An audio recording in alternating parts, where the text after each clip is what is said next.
Congratulations on your decision to quit pornography. If you're watching this video to help or support a friend struggling, thank you. The church needs more people like you. Pan చూడకూడదు అని strong decision తీసుకుని దానికి కట్టుబడి ఉండలేక fail అవుతూ ఉన్నారా? మీకు ఒక మాట చెప్తాను, యూఆర్ నాట్ వీక్. మీరు రాంగ్ టూల్స్ని వాడుతున్నారేమో. రికవరీ అంటే it's all about will power అని అనుకుంటాం. Will power is very important, but రికవరీకి కావాల్సిన ప్రాపర్ టూల్స్ లేకపోతే కష్టం. కొన్ని టూల్స్ ఈ వీడియోలో డిస్కస్ చేద్దాం. రికవరీలో ఉన్నప్పుడు మనకు చాలా అర్జెస్ వస్తాయి. అర్జ్ అంటే పాన్ చూడాలి అనే బలమైన కోరిక. ఇంకొక మాటలో చెప్పాలంటే టెంప్టేషన్. అప్పుడు what do we do with those urges? అవి ఎలా హ్యాండిల్ చేస్తాము? మనం సరిగ్గా డీల్ చేయకపోతే పడుతూ లేస్తూ ఉంటాము. ప్రతి అర్జ్ ఒక వేవ్లా ఉంటుంది. It has a trigger, a peak and a fall. ఏదో ఒక మెమరీయో, ఒక పిక్చరో లేక ఏదైనా పాన్ చూడాలి అనే థాట్ని ప్రవేశపెడుతుంది. దీన్ని ట్రిగర్ అంటాము. ఈ ట్రిగర్స్ అర్జ్ని తీసుకొచ్చినప్పుడు ఆ అర్జ్ ఒక అలలా పైకి లేస్తూ బలంగా ఇంటెన్స్గా మారుతుంది. అలా మారుతూ చాలా పవర్ఫుల్ క్రేవింగ్గా నిలబడుతుంది. మనం ఈ అర్జ్కి ఈల్డ్ అవ్వకపోతే అంత పవర్ఫుల్గా నిలబడిన అర్జ్ దానంతట అదే పడిపోయి ఫేడ్ అయిపోతుంది. But most of us urge పీక్లో ఉన్నప్పుడు దాని ఇంటెన్సిటీకి తట్టుకోలేక లొంగిపోతాము. ఇట్స్ అండర్స్టాండబుల్ బికాస్ అర్జెస్ చాలా డిస్ట్రెస్కి, డిస్కంఫర్ట్కి గురి చేస్తాయి. మనం ఆ డిస్ట్రెస్ నుండి తప్పించుకోవటానికి లొంగిపోతాం. 1-2 సార్లు ఇలా చేసిన తర్వాత మన మైండ్కి ఒక విషయం అర్థమవుతుంది, ఈ వ్యక్తి అర్జ్కి లొంగిపోతాడు అని. సో రాను మనం అర్జ్ వచ్చిన వెంటనే ఏమాత్రం ఆలస్యం చేయకుండా, ఎలాంటి ప్రయత్నము చేయకుండా లొంగిపోతాము. మన పాన్ రికవరీ జర్నీ ఎంతవరకు సేఫ్ అంటే అర్జెస్ రానంత వరకు మాత్రమే. అర్జెస్ వస్తే పడిపోతాము, లొంగిపోతాము. నా how do we deal with this urges? అవి వచ్చినప్పుడు వాటితో ఎంగేజ్ అవ్వకుండా వాటిని అబ్జర్వ్ చేద్దాం. Yes, it is easier said than done.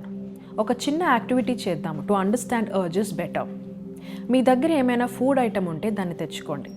It can be anything, chocolate, fruit, biscuit, ఏదైనా. దాన్ని నోట్లో పెట్టుకుని ఎంతవరకు ఉంచగలుగుతామో అంతవరకు ఉంచుతాం.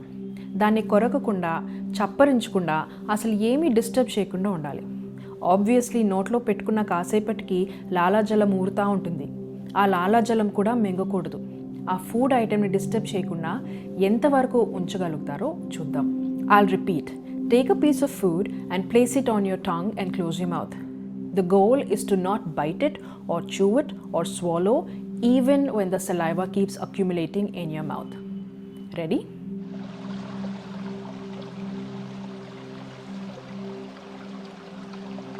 ఫుడ్ మీ నోట్లో ఉన్నప్పుడు ఒకలాంటి ప్రెషర్ ఏర్పడుతుంది కదా.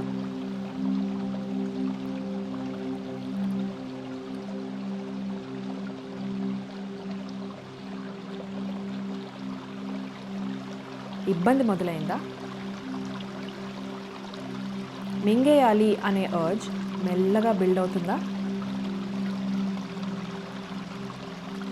ఆ అర్జ్కి ఈల్డ్ అవ్వకుండా దాన్ని అబ్జర్వ్ చేద్దాం.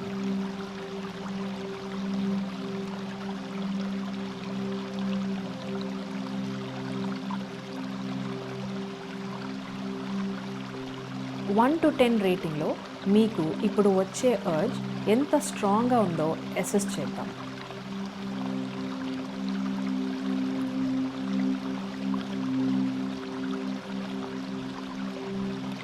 వేరే బాడీ పార్ట్స్లో ఏమవుతుందో అబ్జర్వ్ చేయండి. మీ గొంతులో ఎలా ఉంది? మీ ముక్కులో ఏం సెన్సేషన్స్ ఉన్నాయి? మేబీ కొంచెం రెస్ట్లెస్గా ఫీల్ అవుతున్నారా?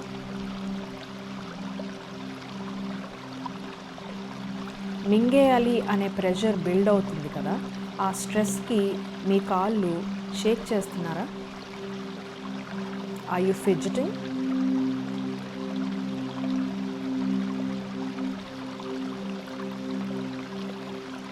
మిమ్మల్ని మీరు డిస్ట్రాక్ట్ చేసుకోవాలి అని అనుకుంటున్నారా?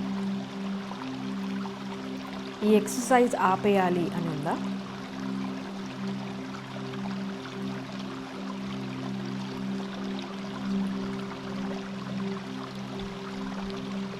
మీ మైండ్ మీకు డిఫరెంట్ రీజన్స్ ఇస్తుందా ఈ ఎక్సర్సైజ్ ఆపేయడానికి?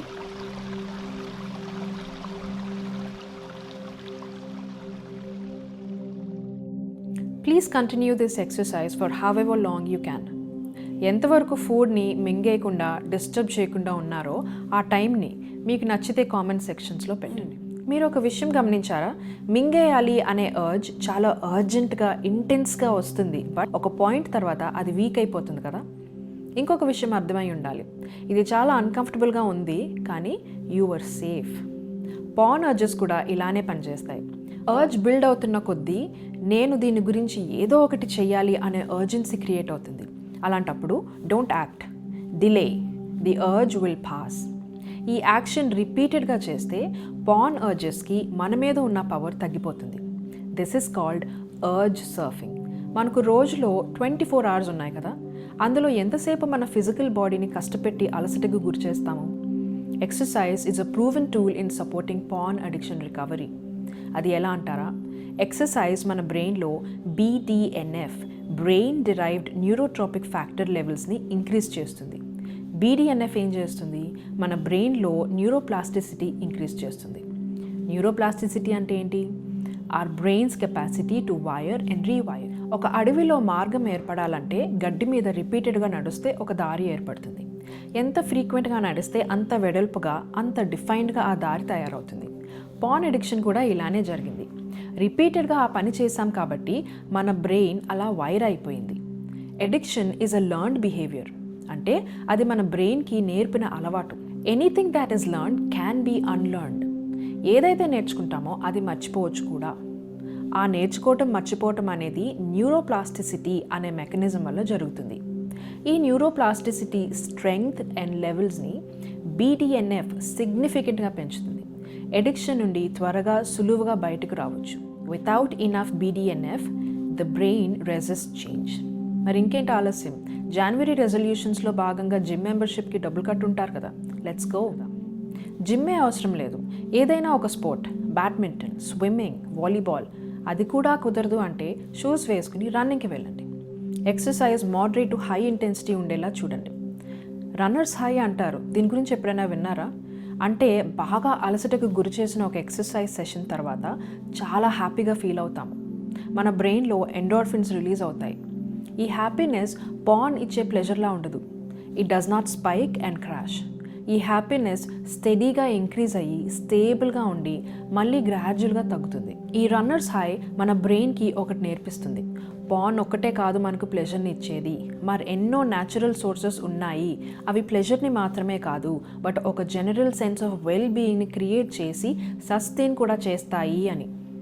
కన్సిస్టెంట్ ఎక్సర్సైజ్ వల్ల బ్రెయిన్లో డోపమిన్ సిగ్నలింగ్ ఇంప్రూవ్ అవుతుంది. డెసిషన్ మేకింగ్ బలపడుతుంది. You are more able to choose instead of react. మన లైఫ్లో చేంజ్ అన్నది ఒక్కసారిగా జరగదు, అది చిన్న చిన్న అడుగులతోనే వస్తుంది. ఒక పెద్ద నిర్ణయంతో కాదు, రోజు తీసుకునే చిన్న చిన్న నిర్ణయాలతో వస్తుంది. Every small decision has a compounding effect. ప్రతి చిన్న డెసిషన్ ఒకదాని మీద ఒకటి పేరుకుని పెద్ద ఇంపాక్ట్ని క్రియేట్ చేస్తాయి. ఎడిక్షన్ రికవరీలో అలాంటి చిన్న చిన్న హ్యాబిట్స్ అండ్ డెసిషన్స్ చాలా ఉన్నాయి. డిజిటల్ బౌండరీస్ పెట్టుకోండి. బెడ్రూమ్లో, బాత్రూంలో ఫోన్ తీసుకువెళ్ళకూడదు అని ఒక బౌండరీ గీసుకోండి. Every day 8 hours at a stretch నిద్రపోండి. Starting the day without screens. రూమ్లో ఒంటరిగా ఉన్నప్పుడు డోర్ తెరిచి ఉంచటం. సోషల్ మీడియాకు ఒక టైం లిమిట్ పెట్టడం. అన్ప్రాసెస్డ్ ఫుడ్ తినకుండా హెల్దీ ఫుడ్ తినడం. ఈ మైక్రో హ్యాబిట్స్ అన్నీ మ్యాక్రో ఎఫెక్ట్ని క్రియేట్ చేస్తాయి. ఇవి రోజు కన్సిస్టెంట్గా చేసే హ్యాబిట్స్ అయితే ఎడిక్షన్ నుండి బయటికి రావడానికి స్ట్రాంగ్ టూల్స్గా ఉపయోగపడతాయి. You did not fail because you are weak. You failed because you did not have the right tools. I hope this helps.